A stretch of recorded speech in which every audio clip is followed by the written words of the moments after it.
আমি মাননীয় প্রধানমন্ত্রী তারেক রহমান এবং তার প্রশাসনের প্রতি কৃতজ্ঞতা প্রকাশ করছি।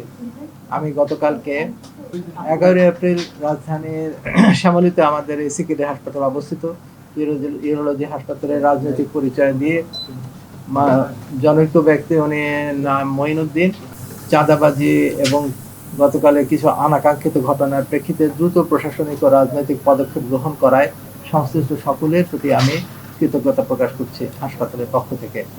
গত 5ই আগস্টের পর থেকেই এই ব্যক্তি মঈনুদ্দিন, উনি যুবদলের কর্মী বলে পরিচয় দান করে এবং কমিশনার প্রার্থী হিসাবেও সে নিজেকে উপস্থাপন করে হাসপাতালে বিভিন্ন সাপ্লাই কাজের জন্য ক্রমাগত চাপ সৃষ্টি করে আসছিল। পরবর্তীতে তাকে সরবরাহের কাজ দেওয়ার জন্য তিনি অত্যাধিক চড়া দামে চাল, ডিম, রুটি সরবরাহ করা শুরু করে। হাসপাতালের স্বচ্ছতা বজায় রাখতে এই অনিয়ম বন্ধ করা হলে তিনি ক্ষিপ্ত হয়ে হুমকি প্রদান করে এবং গতকাল 10 তারিখে রোজ শুক্রবার সকাল 9টার দিকে হাসপাতালে এসে মব তৈরির চেষ্টা করে এবং কুরুচিপূর্ণ স্লোগান দিয়ে জনমনে আতঙ্ক সৃষ্টি করে। উল্লেখ্য থাকে যে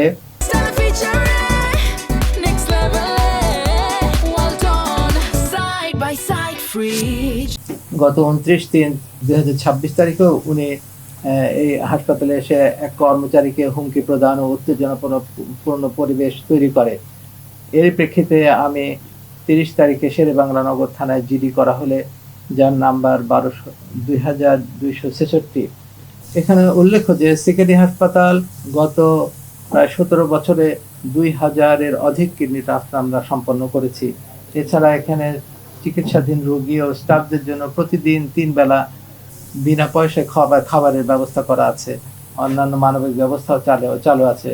সকল চিকিৎসায় ছাড় আছে এবং 2,10,000 টাকায় আমরা কিডনি প্রতিস্থাপন করে থাকি। হাসপাতালে কর্তৃপক্ষ এই সংকটকালীন সময়ে যারা পাশে দাঁড়িয়েছেন তাদের প্রতি আন্তরিক ধন্যবাদ এবং কৃতজ্ঞতা জানাচ্ছি।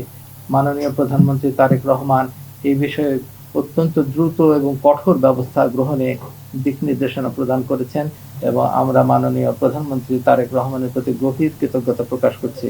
মহান আল্লাহ ওনাকে এই জনহিতকর কাজের জন্য উত্তম প্রতিদান দান করুন। যুবদলের কেন্দ্রীয় নেতৃবৃন্দ এসেছিলেন। যুবদলের কেন্দ্রীয় সভাপতি এবং সাধারণ সম্পাদক মহোদয় কে বিশেষ ধন্যবাদ। ওনারা অত্যন্ত আন্তরিকতার সাথে গতকাল রাত 1টার সময় সরাসরি হাসপাতালে এসে খোঁজ খবর নিয়েছেন এবং ন্যায়ের পক্ষে অবস্থান নিয়েছেন।